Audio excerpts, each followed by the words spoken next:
আমাদের মনুষ্য জন্মের উদ্দেশ্য কি আর আমরা কি করছি। তাই মহাপুরুষরা বলছেন দুর্লভ মানব জনম লোভিয়া সংসারে। 98 কৃষ্ণ না ভজিন দুঃখ কহিব কাহারে। তাহলে আমাদের মানব জন্ম কি অনেক দুর্লভ। মানব জন্ম কি সুলভ না দুর্লভ? দুর্লভ। কেন? কারণ আমরা 84 লক্ষ যোনি পেরিয়ে কোটি কোটি বছর জন্ম জন্মান্তর ঘুরে এই স্টেজে এসেছি। সব থেকে উঁচু স্টেজটা হচ্ছে আমাদের মানব জন্ম। তাই বলছে মানব দুর্লভ মানব জনম লোভিয়া সংসারে কৃষ্ণ না ভজিন দুঃখ কহিব কাহারে।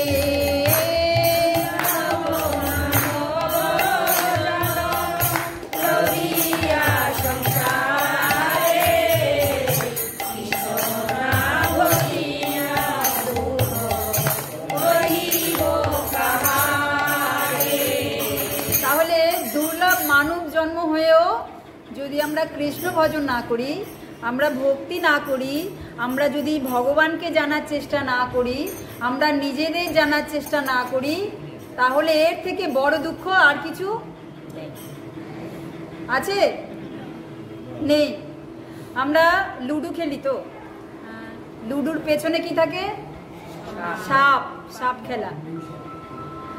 সাপের 98তে এলে আর 2 ফেললে 100তে পৌঁছে যায়, আর 1 ফেললে 99 মানে চলে আসে। সাপ কোথায় আছে? আবার সাপের লেজে। হ্যাঁ মাতাজি। তো আমাদের যে মনুষ্য দুর্লভ জনম সব থেকে উঁচু স্টেজে আছে 98-এ, অনেক উপরে, সব থেকে উপরে। আমরা যদি 2 ফেলি আমরা কিন্তু আমাদের বাড়িতে পৌঁছে যাব। আমাদের বাড়ি কোনটা?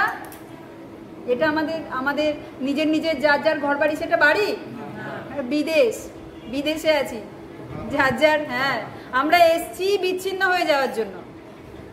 আর জন্মদিন থেকে এক্সপায়ারি ডেট লেখা থাকে।